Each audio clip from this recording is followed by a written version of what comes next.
Hello my dear கிரிக்ஸ் viewers, உங்கள் எல்லாருக்கும் ஒரு பெரிய வணக்கம். எஸ், இன்னைக்கான வீடியோ என்ன அப்படின்னா, தீபக் சகர் நேற்று மேட்ச் முடிஞ்சதுலேருந்தே பார்த்தீங்க அப்படின்னா தீபக் சகர் அப்படிங்கிற ஒரு ஹேஷ்டேக் ட்ரெண்டிங்கில் இருந்துகிட்டு இருக்கு அப்படின்னே சொல்லலாம்.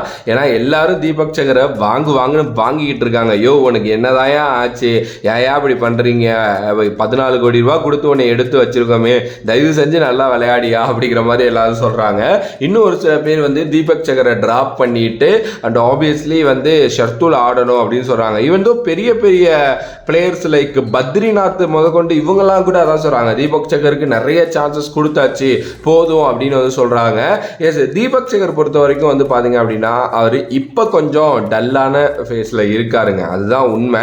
தீபக் சகர் ரொம்ப மோசமான பிளேயர் அப்படின்லாம் நம்ம என்னைக்குமே சொல்லிட முடியாது. ஏன்னா தீபக் சகர் மாதிரி ஸ்விங் பண்றது பாத்தீங்கன்னா புவனேஸ்வர் குமாருக்கு அப்புறம் யாருமே கிடையாது. அவரால் எல்லா ஸ்விங்குமே பாத்தீங்க அப்படின்னா பண்ண முடியும். நீங்க எவ்வளோ பெரிய பவுலராக இருந்தாலும் ஒரு லெவலுக்கு மேலே உங்களை கணிச்சு அடிச்சிருவாங்க. பட் அதெல்லாம் மீறி தான் பார்த்தீங்கன்னா நீங்கள் ஒரு நல்ல பவுலராக எவால்வ் ஆக முடியும். இவ்வளோ நாள் ஜஸ்பிரீத் பும்ரா வேர்ல்டோட பெஸ்ட் பவுலராக இருக்காரு அப்படின்னா அதுக்கு ரொம்ப முக்கியமான காரணமே அதுதான். ஒரு பெரிய இன்ஜுரிக்கு அப்புறம் திரும்பி வந்தப்போ நான் யோசித்தேன், அவர் இனிமேல் அடிச்சிட போகிறாங்க அப்படின்னு சொல்லிட்டு. ஆனால் அதுக்கப்புறம் அவர் இன்னும் நல்லா ஒர்க் பண்ணிட்டு வந்தார். அதுதான் ஒரு சாம்பியன் பிளேயருக்கான ஒரு கரெக்டான விஷயம். பட் ஆனால் தீபக் சகர் அதை பண்ணவே மாட்டேங்கிறாரு அப்படிங்கிறது தான் உண்மையிலுமே ஒரு விஷயம் அப்படின்னு நான் சொல்லுவேன்.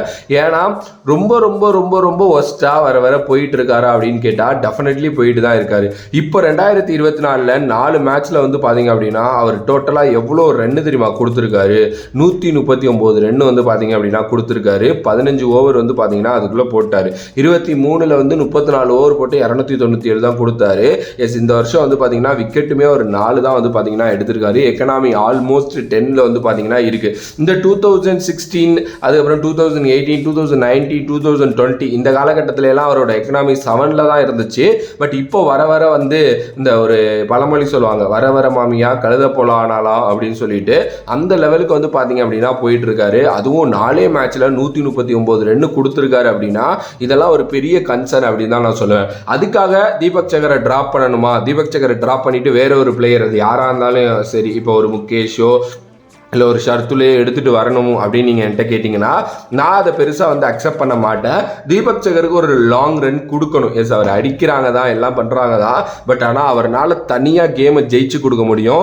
ஏதாவது ஒரு முக்கியமான மேட்ச்சில் அவரால் பவர் பிளேயில் 2லேருந்து 3 விக்கெட் எடுத்து கொடுக்க முடியும். நம்மளால் வேறு யாரையுமே ஷுவராக சொல்ல முடியாது அப்படிப்பட்ட ஒரு ஸ்கில் இருக்கிற பிளேயர்ஸ் இருக்காங்க பவர் பிளேயில் விக்கெட் எடுக்கிற பிளேயர்ஸ் அப்படின்னு சொல்லிட்டு.